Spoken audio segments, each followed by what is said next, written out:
Toy Story.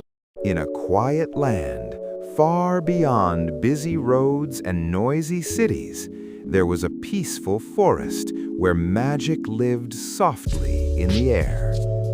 The trees whispered stories, the flowers glowed at night, and the wind carried secrets meant only for kind hearts. At the edge of this magical forest stood something very old, something very tall, and something very mysterious. A giant stone door. The door was taller than the tallest tree, wider than a river, and heavier than anything the forest had ever known. No one knew what was behind it. Some believed it hid a forest of wonders. Others believed it guarded ancient magic meant only for the wise. One calm morning, a loving family arrived at the door. There was the lion-faced father, strong and calm, with eyes full of wisdom. Beside him stood the deer-faced mother, gentle and graceful, her heart filled with patience. Close by was the elder wolf-faced brother, brave and alert, always ready to protect. Hopping near their feet was the rabbit-faced younger brother, small, curious, and clever. And holding everyone's attention was the baby bear-faced youngest brother, round, soft, and full of wonder. They all stood silently before the giant door. The stone door did not move. It did not glow. It did not speak. It simply waited. The lion-faced father stepped forward first. With all his strength, he placed his paws against the cold stone and pushed. The ground trembled, leaves shook, but the door did not move even a little.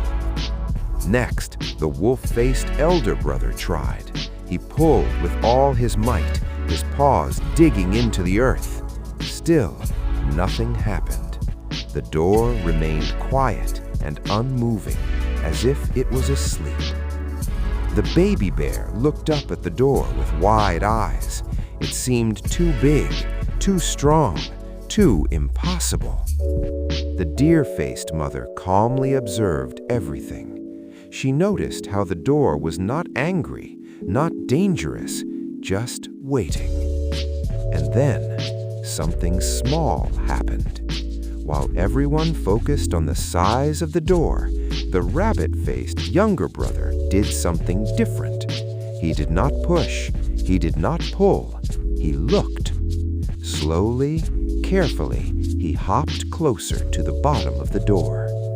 There, near the ground, hidden beneath moss and vines, were tiny symbols carved into the stone. They were easy to miss, so small that only someone who looked closely could see them. The rabbit studied the symbols quietly.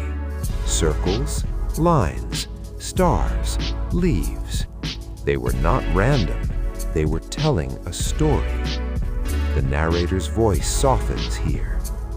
The symbols spoke of balance, of patience, of thinking before acting. The rabbit gently brushed away the moss. He followed the pattern with his tiny paw. One symbol pointed to the sun, another to the moon, another to the earth. Slowly, the rabbit pressed the symbols in the correct order. Nothing happened at first. The forest held its breath. Then, a deep, gentle sound echoed. Not a roar, not a crash, a soft rumble. The giant stone door began to glow with warm light. Cracks of golden magic spread across its surface. With a slow, peaceful movement, the door opened. Behind it was a forest more beautiful than anyone had imagined. Glowing trees, floating lights, gentle streams of sparkling water. The impossible door had opened, not with strength, not with force, but with smart thinking. the family stepped inside together. The lion father looked proud. The deer mother smiled softly. The wolf brother felt amazed. The baby bear clapped happily.